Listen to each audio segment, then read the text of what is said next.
I'm Katie. This week's STEM challenge is all about how light travels through objects, and our project to demonstrate this will be to make shadow puppets. What we need is a transparent material like a plastic bag and an opaque material like paper, plus a few other materials. When light passes through an opaque object, none of the light will come through.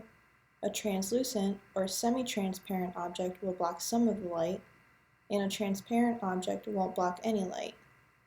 If you'd like to include a translucent object in this project, you can use something thin like tissue paper. So let me show you how to make a shadow puppet theater of your own.